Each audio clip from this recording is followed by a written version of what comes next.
Hello and welcome viewers and students. आज हम करने जा रहे हैं पेपर 026826 का एनालिसिस। पेपर 826 आपकी स्क्रीन्स पर। पहला सवाल संख्या 76। अब हमें मिला है ग्रामेटिकल एरर या व्याकरणीय अशुद्धि का एक प्रश्न, तो पढ़ते हैं।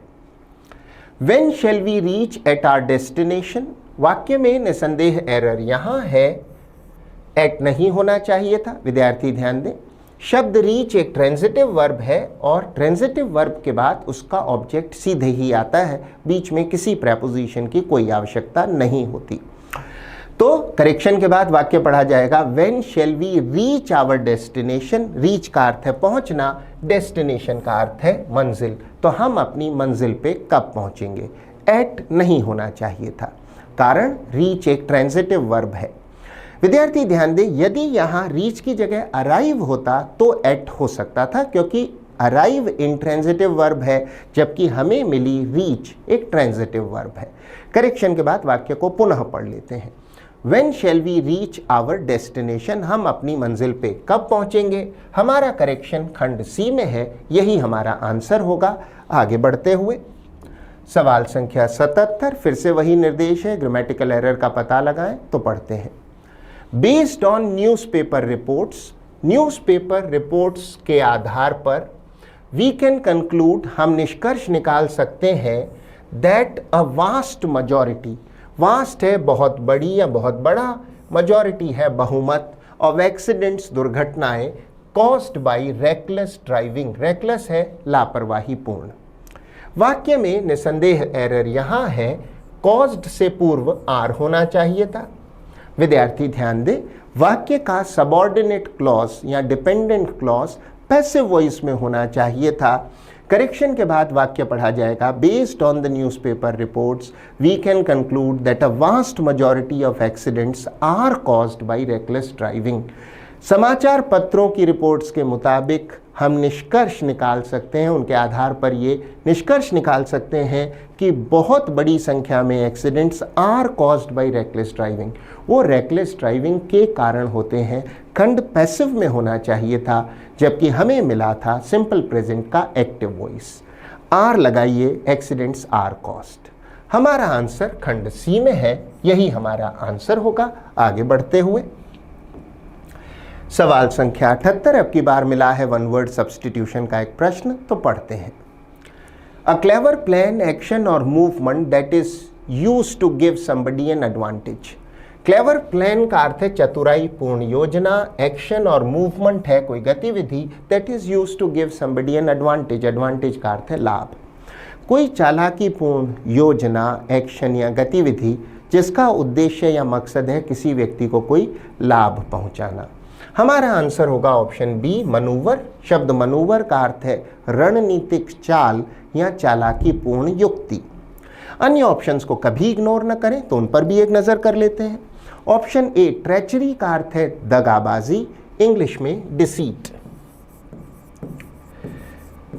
जबकि शब्द फील्टी का अर्थ है वफादारी।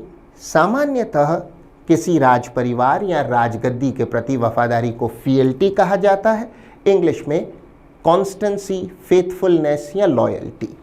और अंतिम ऑप्शन डी, कॉम्प्लिसिटी का अर्थ है साठगांठ या मिली भगत। अगर आप किसी अपराध या बुरे काम में लिप्त हैं, किसी से मिले हुए हैं, तो ऐसी साठगांठ या मिली भगत को कहते हैं कॉम्प्लिसिटी।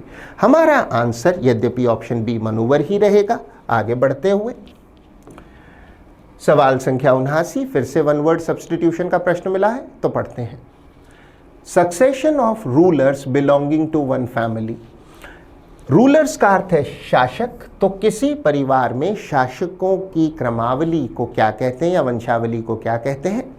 हमारा आंसर होगा ऑप्शन ए, डिनेस्टी। शब्द डिनेस्टी का अर्थ है राजवंश या राज परिवार, जिसमें एक के बाद एक क्रम से राजा बनते हैं, पहले दादा, फिर पिता, फिर आप, इस प्रकार। तो राजवंश, डिनेस्टी। अन्य ऑप्शंस में ऑप्शन बी एक बेहतरीन शब्द है। शब्द फॉरबेयर्स का अर्थ है पूर्वज, इंग्लिश में एंसेस्टर्स। ऑप्शन सी इनहेरिटेंस का अर्थ है विरासत, जबकि ऑप्शन डी प्रोजेनी का अर्थ है संतान या संतति। किसी व्यक्ति या किसी एनिमल के बच्चों को, उसके संतान को, उसकी संतति को कहा जाएगा प्रोजेनी। तो सामान्य भाषा में संतान या संतति।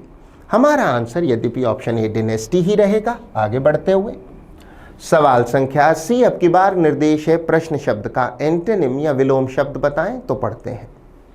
प्रश्न शब्द है डिसग्रंटल्ड, जिसका अर्थ होता है असंतुष्ट या नाराज। इंग्लिश में डिससेटिस्फाइड, डिसकंटेंटेड या फिर फ्रस्ट्रेटेड। हमें बताना है विलोम शब्द, आंसर होगा ऑप्शन सी कंटेंटेड, जिसका अर्थ होता है संतुष्ट या सेटिस्फाइड।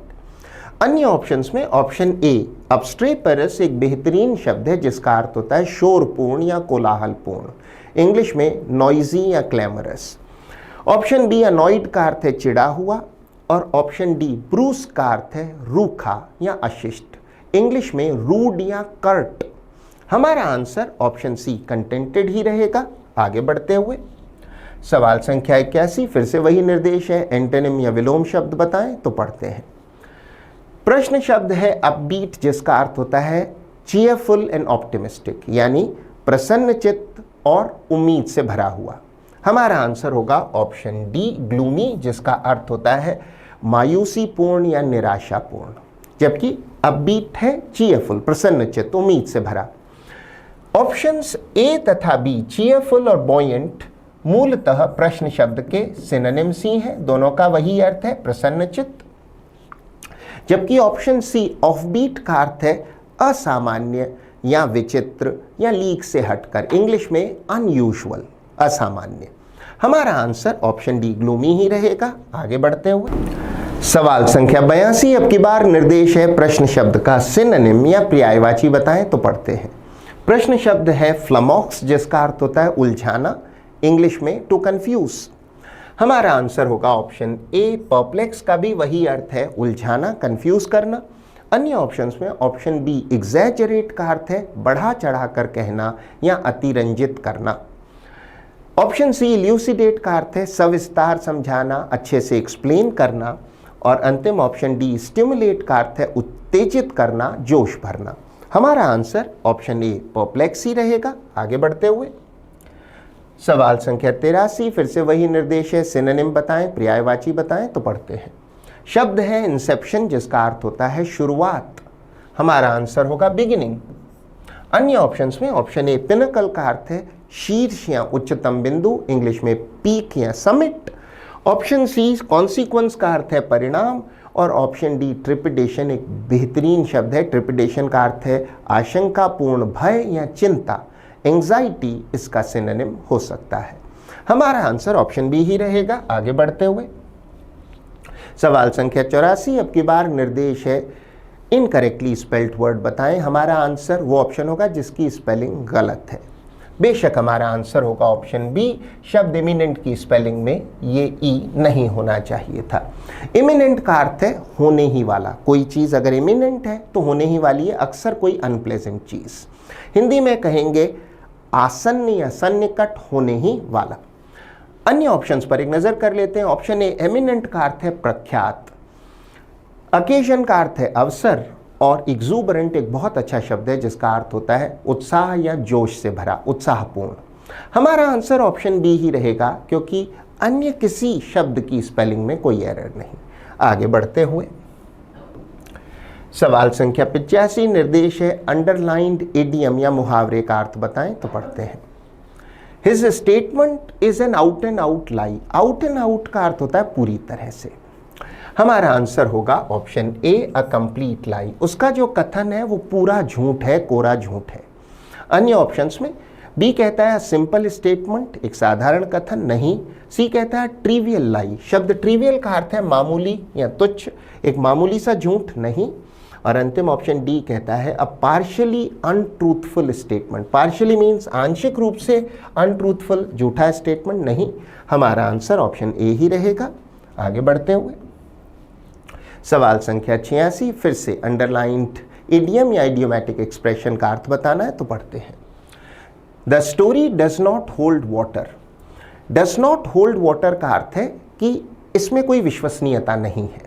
हमारा आंसर होगा option C cannot be believed. The story does not hold water का अर्थ है the story cannot be believed, इस कहानी पर यकीन या भरोसा नहीं किया जा सकता।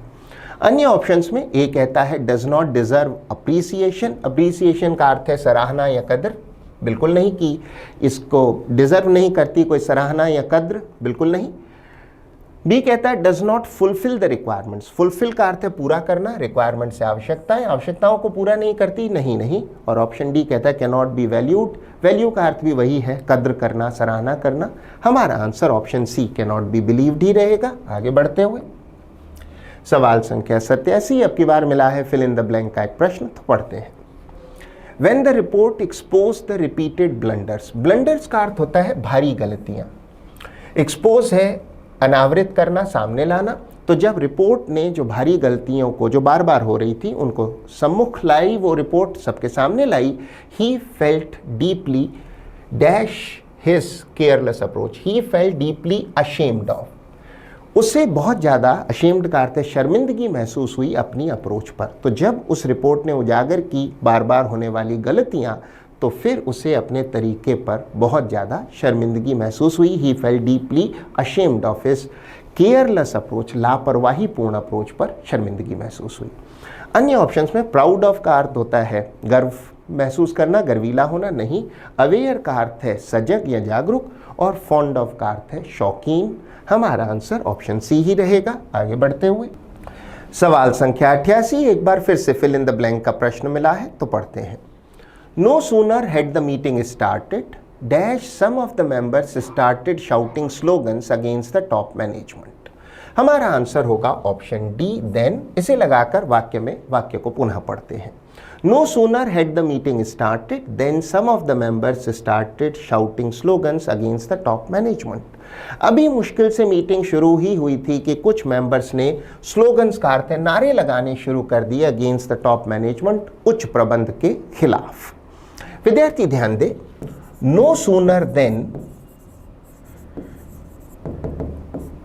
कोरिलेटिव कंजंक्शन का एक पेयर है। नो सूनर के साथ हम देन लगाते हैं, THAN, ध्यान दें। अन्य ऑप्शंस पर एक नजर कर लेते हैं। व्हेन बिल्कुल नहीं, अनलेस यदि नहीं बिल्कुल नहीं, और ये देन जो है ये एडवर्ब ऑफ टाइम है जिसका अर्थ होता है तब। हमें चाहिए THAN। हमारा आंसर ऑप्शन डी देन ही रहेगा। आगे बढ़ते हुए सवाल संख्या 89, निर्देश है अंडरलाइन सेगमेंट को रिप्लेस करें, सही ऑप्शन से, तो पढ़ते हैं। The music show began before we entered the hall. The music show began नहीं, हैड बिगन होना चाहिए था। विद्यार्थी ध्यान दें, दोनों घटनाएं भूतकाल में हुई हैं और दोनों में एक क्रम है। म्यूजिक शो जो है वो पहले ही शुरू हो चुका था हमारे हॉल में एंटर करने से। तो अगर भूतकाल में दो घटनाएं हुई हो और उनमें क्रम हो, तो पहले घटित होने वाली घटना को हम पास्ट परफेक्ट टेंस में लिखते हैं। करेक्शन के बाद वाक्य पढ़ा जाएगा the music show had begun before we entered the hall. अन्य ऑप्शंस में हैज बिगन बिल्कुल नहीं, हमें चाहिए past perfect. Would have begin बिल्कुल नहीं, वुड हैव के साथ यूं भी थर्ड फॉर्म आती है, और यहाँ पर हमें चाहिए पास्ट परफेक्ट। तो हर हाल में हमारा आंसर ऑप्शन बी ही रहेगा। आगे बढ़ते हुए सवाल संख्या 90, फिर से अंडरलाइन सेगमेंट को रिप्लेस करने का निर्देश है, तो पढ़ते हैं। Less people came to watch cricket matches this year, so the gate receipts were much lower than last year. हमारा आंसर होगा ऑप्शन बी fewer। विद्यार्थी ध्यान दें, people काउंटेबल नाउन है, काउंटेबल नाउन के साथ में हम लेस का नहीं fewer का प्रयोग करते हैं। लेस मात्रात्मक शब्द है जबकि fewer संख्यात्मक। करेक्शन के बाद वाक्य पढ़ा जाएगा fewer people came to watch cricket matches this year। इस साल तुलनात्मक रूप से कम लोग क्रिकेट मैचेस देखने आए। सो द गेट रिसीट्स, विद्यार्थी शब्द के उच्चारण पर ध्यान दें, उच्चारण है रिसीट्स, इसमें पी नहीं बोला जाएगा। गेट रिसीट्स को हम गेट मनी भी कहते हैं।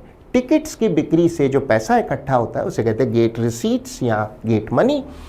Were much lower than last year, तो जो गेट रिसीट्स थी, गेट मनी थी, वो पिछले साल की तुलना में काफ़ी कम थी। अन्य ऑप्शंस में मोर नहीं, यहाँ हमें चाहिए फ्यूअर क्योंकि गेट रिसीट्स घटी हैं। अ लॉट ऑफ भी नहीं, हमारा आंसर ऑप्शन डी ही रहेगा। आगे बढ़ते हुए सवाल संख्या 91, अब की बार मिला है रीअरेंजमेंट ऑफ सेंटेंसेस का एक प्रश्न, जिसे हल करने के तरीके से आप बखूबी वाकिफ हैं। दिए गए सेगमेंट्स को पहले पढ़ें और फिर लॉजिकली रीअरेंज करें, तो पढ़ते हैं।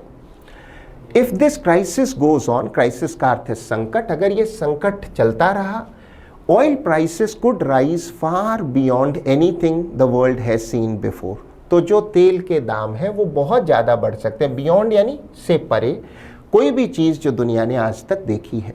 Oil producing countries in the Gulf can no longer ship their oil out. Gulf का अर्थ है खाड़ी। खाड़ी क्षेत्र के जो तेल उत्पादक देश हैं, अब वो अपना जो तेल है वो शिप आउट नहीं कर सकते, यानी वहाँ से ले जा नहीं सकते। सो सप्लाईज आर रनिंग डेंजरसली लो, तो आपूर्ति बहुत कम हो गई है, खतरनाक रूप से घट गई है। Oil tankers that once filled vital sea lanes, fill है भरना, वाइटल है अति महत्वपूर्ण, सी लेन्स है समुद्री मार्ग, are now barely seen passing through, अब उनको हम बड़ी मुश्किल से ही देख सकते हैं पास थ्रू करते हुए, गुजरते हुए। The US-Israel war against Iran has sent shock waves. Shock waves का अर्थ है एक प्रकार का भारी सदमे जैसा असर। Through the world's energy markets, तो US-Israel ने जो का युद्ध जो हो रहा है ईरान के विरुद्ध, उसने शॉक वेव्स भेजी हैं दुनिया के एनर्जी मार्केट्स में, अर्थात वो बाज़ार जिसमें क्रूड ऑयल या गैस आदि का व्यापार होता है। इतना पढ़ने पर हमें खासा सटीक अनुमान हो चला है कि वर्तमान में जारी US-Israel वर्सेस ईरान वॉर का क्या फ़र्क पड़ रहा है एनर्जी सप्लाईज या ऑयल मार्केट पर। हमारे पास जो दो बेहतरीन लिंक्स हैं वो हैं SR तथा QP। सबसे पहले opening segment S, The US-Israel war against Iran has sent shock waves through the world's energy markets.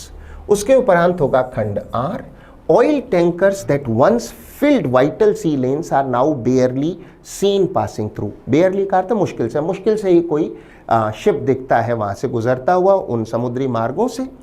S के उपरांत R के उपरांत होना चाहिए Q, oil producing countries in the Gulf can no longer ship their oil out, so supplies are running dangerously low, और अगर ये जारी रहा तो अंतिम खंड होगा P, if this crisis goes on, oil prices could rise far beyond anything the world has seen before.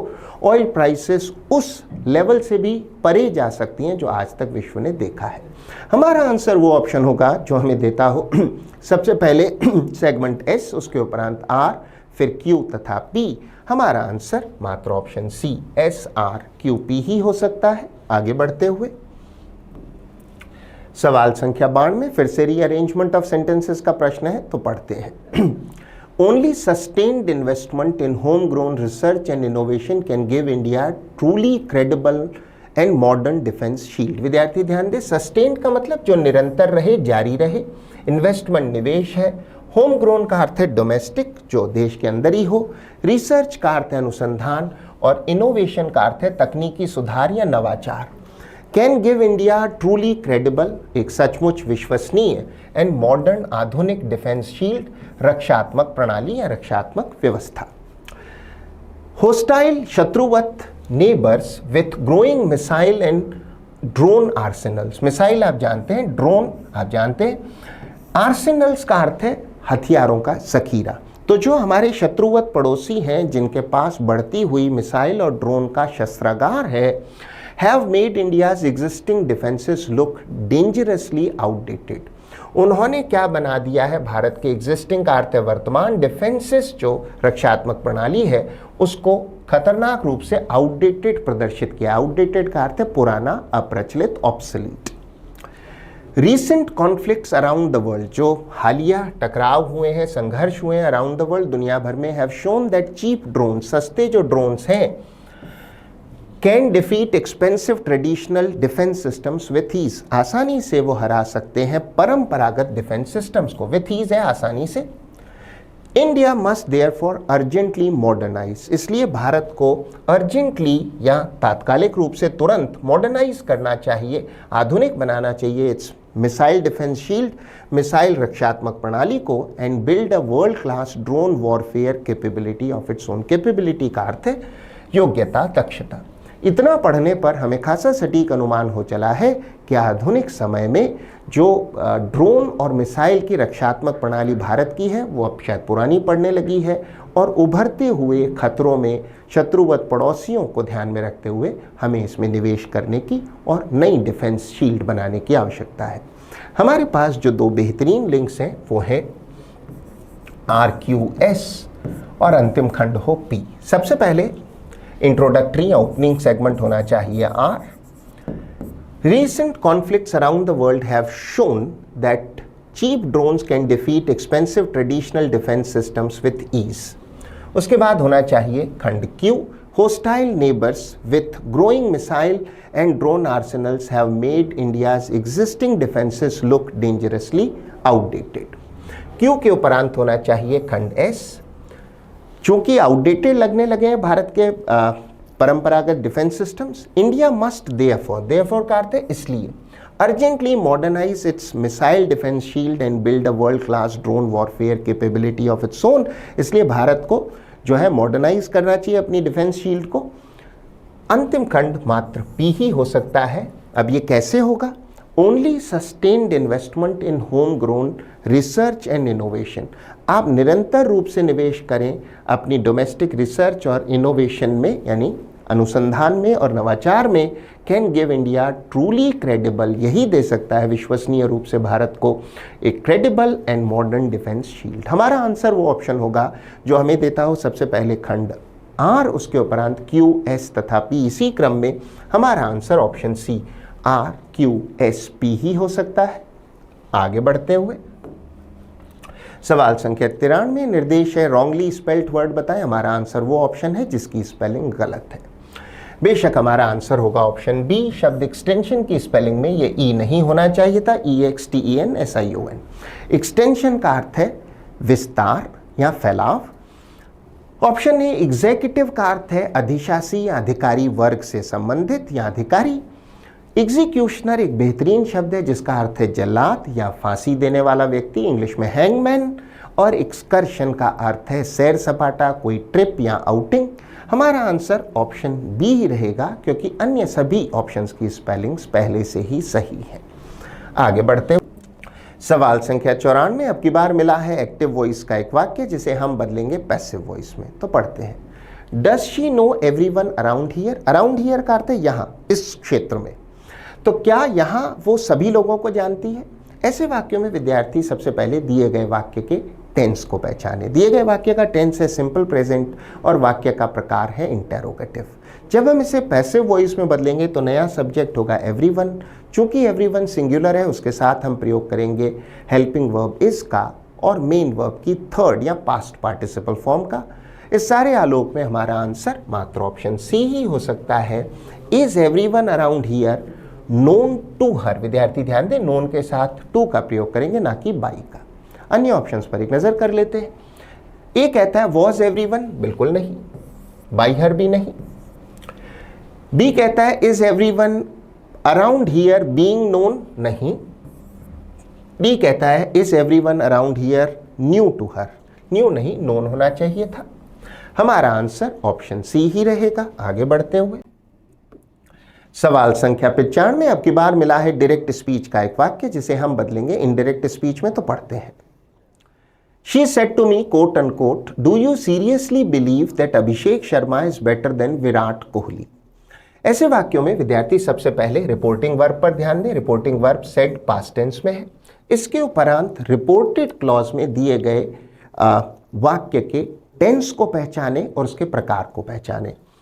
Reported clause में हमें मिला है simple present tense do you seriously believe और वाक्य का प्रकार है इंटेरोगेटिव। जब हम इसे इनडायरेक्ट स्पीच में बदलेंगे तो सेड बदल जाएगा आस्क्ड में। चूंकि रिपोर्टेड क्लॉज में सिंपल प्रेजेंट टेंस मिला है तो वो बदल जाएगा सिंपल पास्ट में। और इंटेरोगेटिव वाक्य है तो हमें चाहिए इफ या वेदर, क्योंकि ये इंटेरोगेटिव वाक्य हेल्पिंग वर्ब का है और वाक्य की रचना सिंपल पास्ट में साधारण होगी। इस सारे आलोक में हमारा आंसर ऑप्शन ए ही हो सकता है। She asked me if I seriously believed. Do you seriously believe simple present बदल गया सिंपल पास्ट में और वाक्य रचना असर्टिव या साधारण होगी। If I seriously believe that Abhishek Sharma was better then Virat Kohli. अन्य ऑप्शंस की समीक्षा कर लेते हैं। बी कहता है she asked me if I had seriously believe, नहीं। सी कहता है शी टोल्ड मी, नहीं। She asked me that did I, ना तो दैट, इफ या वेदर, और डिड आई सीरियसली, नहीं। वाक्य रचना इनडायरेक्ट स्पीच में असर्टिव होती है, ना कि इंटेरोगेटिव। हर हाल में हमारा आंसर मात्र ऑप्शन ए ही हो सकता है। आगे बढ़ते हुए अंतिम 5 प्रश्न। अंतिम 5 प्रश्नों के लिए हमें मिला है cloze test fill in the blanks का एक समुच्चय, जिसे हल करने की विधि से आप बखूबी वाकिफ हैं। दिए गए पैसेज को जैसे दिया है वैसे पढ़ें, उसके उपरांत उसे हल करें। यदि समय अपर्याप्त या नाकाफी हो तो आधा पैसेज पढ़ें, उसके उपरांत उसे हल करें, और हमेशा याद रखें ब्लैंक्स के आगे तक पढ़ें। तो पढ़ते हैं। There was still a light on in Manu's room. He often stayed dash reading late into the night. अभी भी still है, अभी भी एक लाइट जल रही थी, बत्ती जल रही थी मनु के कमरे में। He often stayed dash reading late into the night. Late into the night का अर्थ है बहुत देर रात तक। Completely lost, पूरी तरह खोया हुआ। Whatever story had caught his attention, उस कहानी में खोया हुआ जिस कहानी ने had caught his attention, उसके अटेंशन को पकड़ रखा था, उसके ध्यान को खींच रखा था। That evening his daughter Maggie had dash her deep love of books from him. It was a gift passed down. Passed down का अर्थ है एक पीढ़ी द्वारा दूसरे को देना। Quietly and naturally, प्राकृतिक रूप से, नैसर्गिक रूप से, the way certain things move from parent to child without anyone noticing. इतना पढ़ने पर हमें खासा सटीक अनुमान हो चला है कि कोई व्यक्ति है मनु, वो देर रात तक पढ़ता रहता है, और उसकी एक बेटी है मैगी, शायद उसमें भी ऐसे ही गुण हैं। अब हम इसे हल कर सकते हैं, तो पुनः पढ़ते हैं। There was still a light on in Manu's room. He often stayed up. Stayed up का अर्थ है जगे रहना। वो अक्सर जगा रहता था, रीडिंग पढ़ते हुए, late into the night, completely lost, पूरी तरह खोया हुआ, निमग्न in whatever story had caught his attention that evening। आगे बढ़ने से पूर्व अन्य ऑप्शंस पर एक नजर कर लेते हैं। स्टे अवे, दूर रहना, बिल्कुल नहीं। स्टे फॉर या स्टे आउट भी नहीं। जगे रहने को कहते हैं स्टे अप। हमारा आंसर ऑप्शन ए ही रहेगा। आगे बढ़ते हुए his daughter Maggie had dash her deep love. His daughter Maggie had inherited. Inherited का अर्थ होता है विरासत में पाना। उसकी बेटी मैगी को विरासत में मिला था her deep love of books from him. बेटी को विरासत में ये प्यार मिला अपने पिता से। किसके प्रति प्यार? किताबों के प्रति। अन्य ऑप्शंस पर एक नजर कर लेते हैं। प्रोक्योर का अर्थ है जुटाना, खरीदना या अर्जित करना। एक्सट्रैक्ट का अर्थ है किसी चीज को किसी में से निकालना, या फिर एक अन्य अर्थ में उद्धरण। तो एक्सट्रैक्ट है उद्धृत करना, या सामान्य भाषा किसी को किसी चीज में से निकालना, एक अन्य अर्थ में वसूल करना। गेन का अर्थ है लाभ प्राप्त करना। हमारा आंसर ऑप्शन बी इनहेरिटेड ही रहेगा। आगे बढ़ते हुए एक बार पुनः, his daughter Maggie had inherited her deep love of books from him. It was a gift pass down. Gift का अर्थ यहाँ प्रतिभा से है। Pass down quietly and naturally, the way certain things move from parent to child, ऐसी चीजें जो कि पीढ़ी दर पीढ़ी चलती हैं माता पिता से बच्चों में, विदाउट एनीवन नोटिसिंग, किसी के ध्यान दिए बिना भी ये पसंद नापसंद ऐसी चीजें जो है पीढ़ी दर पीढ़ी चलती हैं। Whenever a bad dream drove her to his room, कभी कोई बुरा सपना आता तो वो उसे ले जाता to his room। उस लड़की को, अगर मैगी को कभी कोई बुरा स्वप्न आता तो वो सपना उसे ले जाता अपने पिता के कमरे की ओर, to his room. In the dark, अंधेरे में, नथिंग कुड लल हर बैक। लल का अर्थ होता है किसी को शांत करना, अक्सर सुलाने के लिए। कोई भी चीज उसे शांत करके, लल हर बैक टू स्लीप, सुला नहीं सकती थी। बेटर देन मनुज काम एंड स्टेडी ब्रीदिंग। कोई भी चीज जो है वो उस बच्ची को, एक बार वो जाग जाए तो फिर उसे शांत करके नहीं सुला सकती थी। किसकी तुलना में? मनु की शांत और नियत या नियमित रूप से होने वाला श्वसन। अन्य ऑप्शंस पर एक नजर कर लेते हैं। हिम नहीं हो सकता, मैगी गर्ल है, इट भी नहीं, देम भी नहीं। आगे बढ़ते हुए एक बार पुनः, whenever a bad dream drove her to his room in the dark, nothing could lull her back to sleep better than Manu's calm and steady breathing beside her। beside का अर्थ होता है किसी के बगल में या समीप, तो फिर मनु अपनी बेटी को अपने पास सुला लेता होगा, और मनु की जो शांत और नियमित रूप से होने वाला जो श्वसन है बिसाइड हर, वो पास में है, बगल में है बेटी। अन्य ऑप्शंस में अराउंड है चारों ओर, बिहाइंड पीछे है, अगेंस्ट आप जानते हैं विरुद्ध, या फिर अन्य अर्थ में सहारा लिए हुए। हमारा आंसर ऑप्शन ए बिसाइड ही रहेगा।